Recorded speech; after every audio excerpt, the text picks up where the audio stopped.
بسم اللہ الرحمن الرحیم، السلام علیکم۔ میں سید عمران شفقت آپ کی خدمت میں حاضر ہوں اور انتخابات کے عمل کے بعد پٹ سیاپا .com جاری ہے اور اسلام آباد میں ایک پریس کانفرنس ہوئی۔ اس پریس کانفرنس وہ اب جلسہ ہی کہہ لیں، پاکستان مسلم لیگ نون کے ہارے ہوئے، جیتے ہوئے، نیم جیتے ہوئے، نیم ہارے ہوئے، یعنی کہ ہر طرح کے جو امیدوار تھے، ٹکٹ ہولڈر تھے، وہ اپنے اپنے ثبوت لے کے وہ فارم 45 لے کے، اب 45 فارم کا قصہ ایک بڑا منفرد ہے، بڑا علیحدہ سے ہے، اور یہ 1.5 اشعار ہیں۔ 1.5 اشعار سمجھتے ہیں آپ پاکستان تحریک انصاف کے لوگ کہ انہوں نے 45 فارم جو ہے وہ پہلے سے بنا کے رکھے ہوئے تھے۔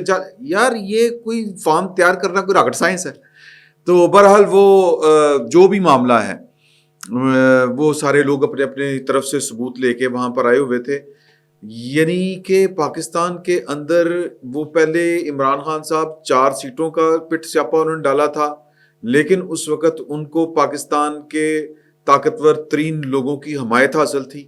ان میں رحیل شریف صاحب بالواسطہ طور پر ان کے حمایتی اس لیے تھے کہ انہوں نے اکھ کرائی ہوئی تھی اپنے DGISI کو، جنرل ظہیر الاسلام صاحب کو، کہ کام چک دیو۔ اور کام چکنے کی وجہ کیا تھی کہ وہ اس سے پہلے ویسے جنرل رضوان اختر صاحب نے بھی ات مچائی ہوئی تھی، اور ان کے ات مچانے کی، وہ بھی DGISI تھے، اور وہ ان کے ات مچانے کی وجہ یہ تھی کہ رحیل شریف صاحب کو ایکسٹینشن کا لالی پاپ بیسیکلی ادھر سے شروع ہوا تھا۔ اگر آپ کو یاد ہو کیوں ہوا تھا، وہ جو آپ کو یاد ہوگا نا، وہ بینر لگے تھے اسٹریمرز اسلام آباد میں، جب جانے کی باتیں جانے دو، ایویں کر کے نا، بڑے رومانٹک انداز میں۔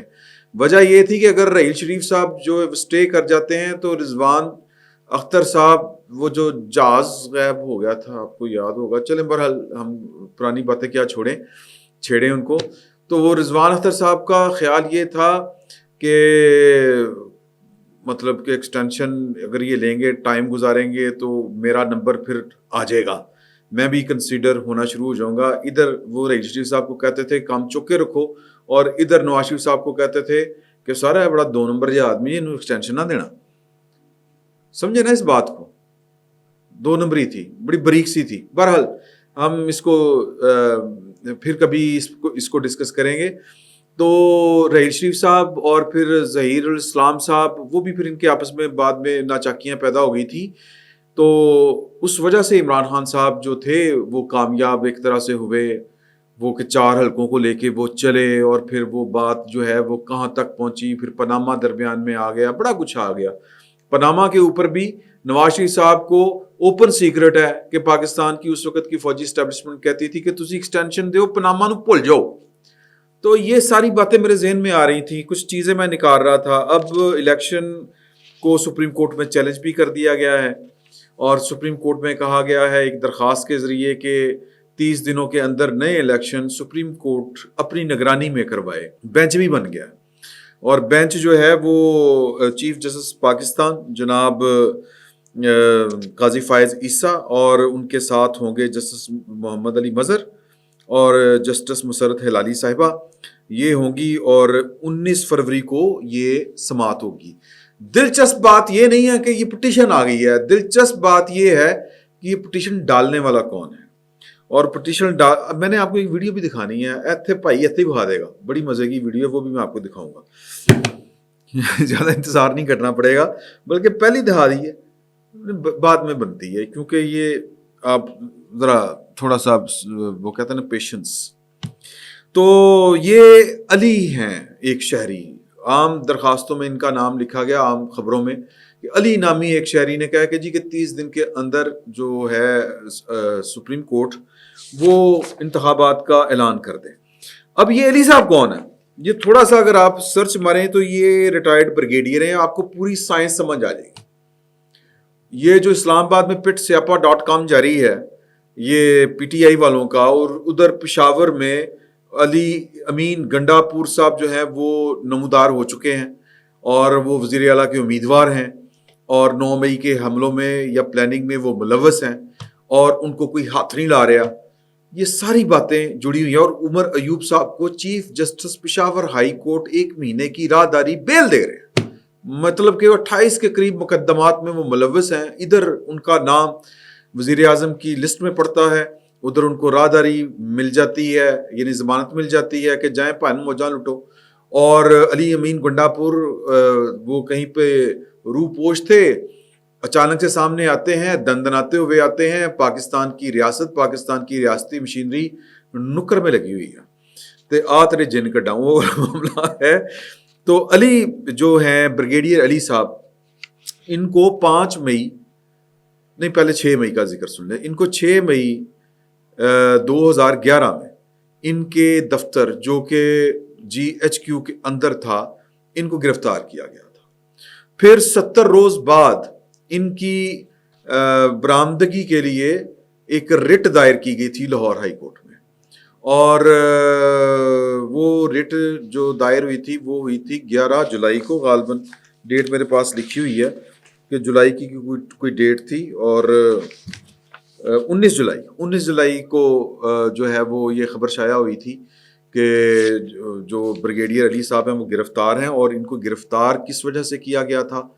جو الزام اس وقت کے DGISPR نے بتایا تھا کہ 70 روز ہونے کے باوجود جب ان سے پوچھا گیا، BBC نے یہ والی سٹوری شائع کی تھی کہ وہ پائن کتنے نے بریگیڈیئر علی صاحب، تو انہوں نے کہا کہ جی کہ وہ بس پروسیس چل رہا ہے، یہ ہے وہ ہے.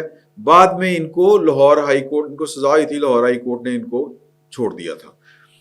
تو یہ درخواست ڈالنے کے پیچھے مائنڈ سیٹ کیا ہے کہ یہ جو انہوں نے سپریم کورٹ میں درخواست دی ہے نا کہ یہ الیکشن بڑے فارغ قسم کے ہیں اور بڑا شور پڑا ہوا ہے، یہ الیکشن کالعدم قرار دیے جائیں اور 30 دنوں کے اندر سپریم کورٹ جو ہے وہ اپنی نگرانی میں یہ انتخابات کروائے.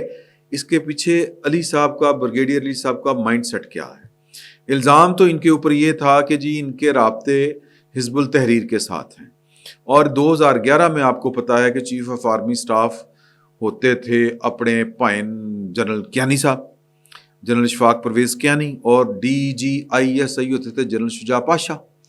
تو الزام لگ گیا حزب التحریر کا، پھر یہ پکڑے بھی گئے، مطلب کیریئر ختم ہو گیا ان کا. ویسے تو انہوں نے میرا خیال ہے 9 جولائی کو ریٹائر ہونا تھا اسی سال، تو 3-4 دن پہلے یہ پکڑے گئے تھے.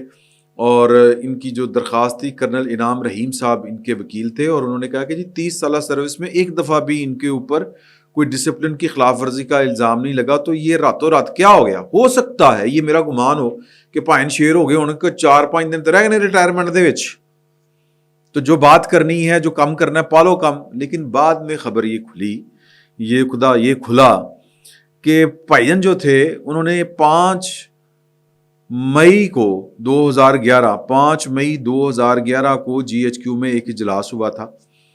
اس اجلاس میں وہ شیر اس لیے ہوئے تھے کہ 4-5 دن رہ گئے ریٹائرمنٹ، اچھی تو کھپن پھاڑ کے بولے پائن.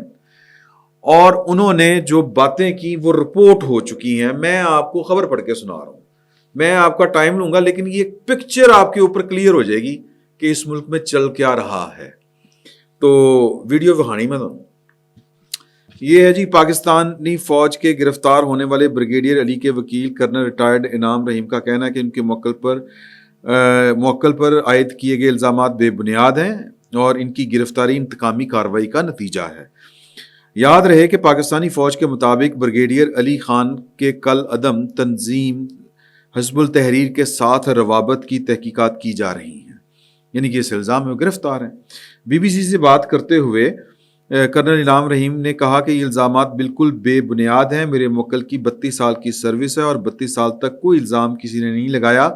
اب جولائی میں وہ ریٹائرڈ ہو رہے تھے، جولائی میں ہونا تھا، میں مئی کیا گیا، اور اس بارے میں ان کو ایڈوانس نوٹس 2 ماہ پہلے مل چکا ہے کہ وہ ریٹائر ہو رہے ہیں، جس طرح ریٹائرمنٹ کا ایک طریقہ کار ہوتا ہے. انہوں نے کہا کہ جی کرنل انعام نے کہا ہے کہ بریگیڈیئر علی خان کی گرفتاری انتقامی کارروائی ہے. کیوں؟ 5 مئی کو GHQ میں ایک کانفرنس کے دوران میرے موکل نے ایبٹ آباد کے واقعے کے بارے میں چند سوالات پوچھے تھے، اس لیے ان کے ساتھ یہ سلوک برتا جا رہا ہے. ان کے بقول بریگیڈیئر علی خان کی گرفتاری دیگر افسران کے لیے ایک پیغام ہے تاکہ کوئی اور کھل کر بات نہ کر سکے. انعام رحیم نے کہا کہ ان کے عزیز و اقارب نے انہیں بتایا، یعنی کہ بریگیڈیئر علی کے عزیز و اقارب نے بتایا کہ بریگیڈیئر علی نے کانفرنس کے دوران پوچھا تھا کہ اگر یہ بات صحیح ہے کہ اسامہ بن لادن وہاں موجود تھا اور آرمی اور ایجنسیوں کو نہیں پتا، تو پھر ہماری ایجنسیوں اور ان کے سربراہوں کو اس کی ذمہ داری قبول کرنی چاہیے۔ انہوں نے کہا کہ اس سوال کا ایک حصہ اور بھی تھا، اور وہ یہ تھا کہ انہوں نے وہاں ایک تجویز پیش کی کہ لوگوں کا فوج پر سے اعتماد اٹھ چکا ہے، لہٰذا آرمی کے جتنے سینئر افسران ہیں انہیں چاہیے کہ وہ اپنے اثاثوں کو عوام کے سامنے ظاہر کریں اور اپنے اثاثے قوم کے حوالے کر دیں۔ اس سے نہ صرف قوم کا اعتماد بحال ہوگا بلکہ ہم خود انحصاری کی جانب گامزن ہو سکیں گے۔ اچھا جی، یہ ہے وہ مائنڈ سیٹ بریگیڈیئر علی کا، جس وجہ سے انہوں نے یہ درخواست دائر کی ہے۔ اب آ جاتے ہیں، اب سمجھ گئے نا آپ، وہ فوج کے اندر تھے اور ان کو یہ لگتا ہے کہ تب بھی لگتا تھا کہ جی کہ فوج کے اوپر یہ ہے لوگوں کے درمیان اور فوج کے درمیان ایک خلیج حائل ہو چکی ہے، اور اس خلیج کو ختم کرنے کے لیے، لوگوں کا اعتماد جیتنے کے لیے ہمیں اعلیٰ افسروں کو اپنے اثاثے پبلک کرنے چاہیے، اور جو پراپرٹیز اور جو چیزیں ہیں وہ قوم کے حوالے کر دینی چاہیے، اور انحصاری کی طرف بڑھیں گے۔ یہ یعنی ایک بذات خود وہ ایک سوچنے والے بریگیڈیئر تھے کہ کی ہو رہا۔ تو اب اس مائنڈ سیٹ کا بندہ ان انتخابات اور انتخابات کے بعد جو چیکو رولا پڑا ہوا ہے، جو پاکستان تحریک انصاف نے مچایا ہوا ہے، یہ مطلب یہ بڑے گہرے اشارے ہیں، بڑے خوفناک اشارے ہیں، یہ سمجھنے کی ضرورت ہے۔ میں اس پر زیادہ کھل کے بات اس لیے نہیں کرنا چاہتا کہ ہمیں پاکستان کی فوج کا ڈسپلن بڑا عزیز ہے، وہ اس لیے ہم فقیروں کا پرابلم یہ ہے کہ ہم فقیر جب پاکستان کی فوج کی تعریف کرتے ہیں یا اس کو ضروری سمجھتے ہیں تو عام لوگوں کا یہ خیال ہوتا ہے فوج نہ رل گئے نا۔ اور بھائی فوج ضروری ہے، لیکن کس طرح کی فوج ضروری ہے؟ جس کا کوئی سیاسی کردار نہ ہو، جس کے حصے میں وہ جو ہوتی نا تگڑم وہ نہ آئی ہو۔ اور میں بار بار، اب یاد کیجئے گا، میں بار بار یہ بات کہتا تھا کہ یہ فیصلہ، یہ مطالبہ نواز شریف صاحب کا ہے۔ وہ پاکستان کے ایک پولیٹیکل لیڈر ہیں، 3 دفعہ کے وہ وزیر اعظم ہیں، ان کی نظر پاکستان کے مسائل کے اوپر گہری ہے، ان کو وہ سسٹم کے عمل کو سمجھتے ہیں یا سسٹم کی خرابیوں کو بھی جانتے ہیں۔ تو یہ وہ جو مطالبہ کر رہے ہیں، میں یہ فقیر پہلے دن سے کہہ رہا ہے کہ یہ جو ان کا مطالبہ ہے اس کے نتائج اچھے برآمد ہونا مشکل ہے، کہ جی کہ آپ نے یہ تحفہ دیا تھا یہ آپ ہی سمیٹیں۔ تو فوج کو ایک طرح سے پھر آپ ایک کردار دے رہے ہیں، تو وہ کردار جو ہے یا تو آپ اس کا ہاتھ بٹاتے، وہ تو کیا نہیں، تو اگر اس کے منفی اثرات نکلے تو اس کی ساری ذمہ داری نواز شریف صاحب کے اوپر ہوگی۔ صورتحال یہ ہے کہ سمجھا کیا جا رہا ہے، بریگیڈیئر علی کا مائنڈ سیٹ میں آپ کو بتا چکا ہوں، وہ اور یہ خبر 2011 کی شائع شدہ ہے، یہ میں نے اپنی طرف سے نہیں کڑی، سر چلا دینا خبر، ٹھیک ہے جی۔ اور یہ جو پٹ سیاپا ادھر پڑا ہوا ہے ہمارے پی ٹی آئی کے لوگوں نے ڈالا ہے، اس میں وہ کتنے کامیاب ہوتے ہیں یا کامیاب نہیں ہوتے وہ ایک الگ بات ہے، کیونکہ ان کی کامیابی جب ہوئی تھی 2014 میں ایک جزوی سی میں کہہ رہا ہوں، کامیاب وہ مکمل طور پر نہیں ہو سکے تھے۔ اس وقت ان کے پیچھے پاکستان کی فوجی اسٹیبلشمنٹ اپنی پوری طاقت کے ساتھ کھڑی تھی۔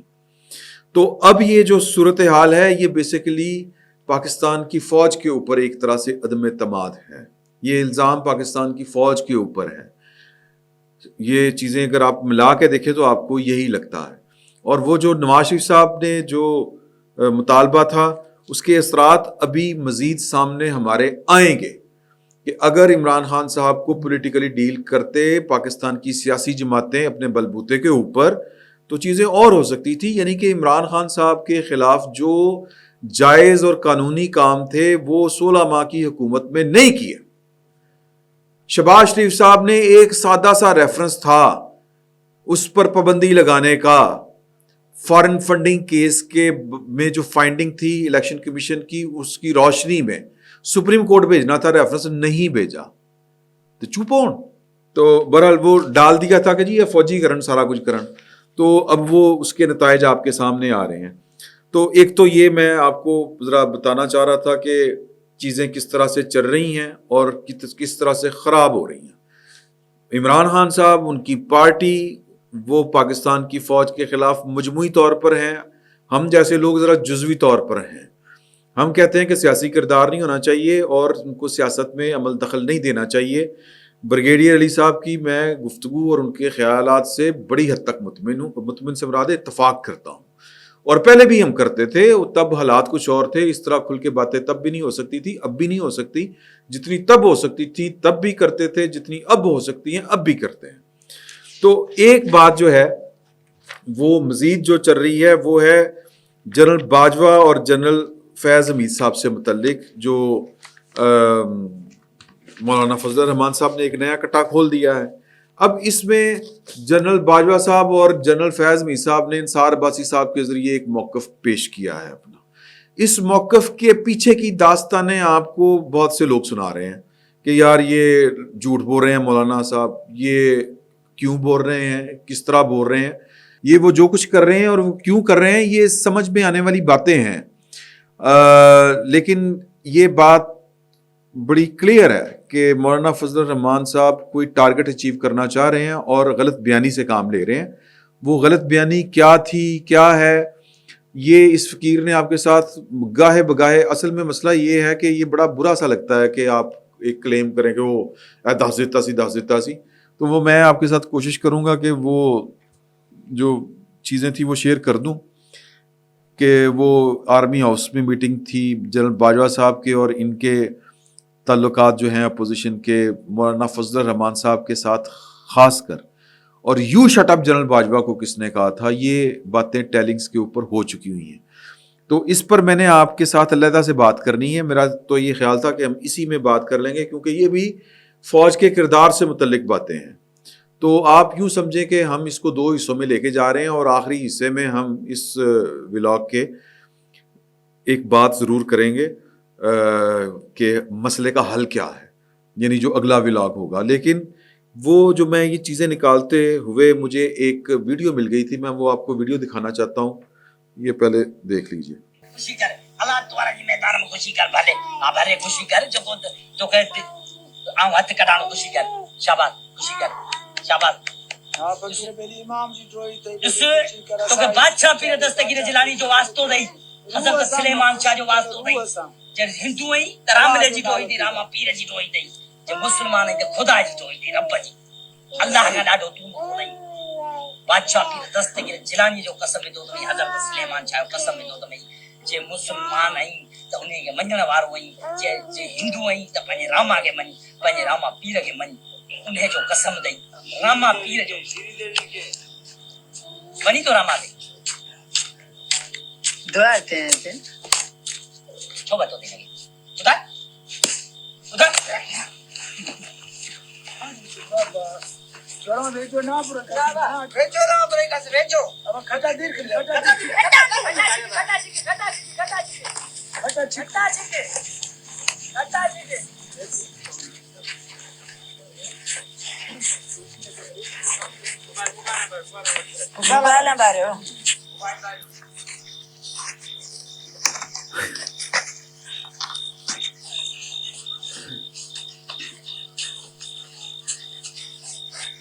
تو یہ بس اہم ہی میں نے دکھا دی آپ کو، اس کا موجودہ حالات سے کوئی تعلق واسطہ نہیں. فی الوقت اتنا ہی. بہت بہت شکریہ.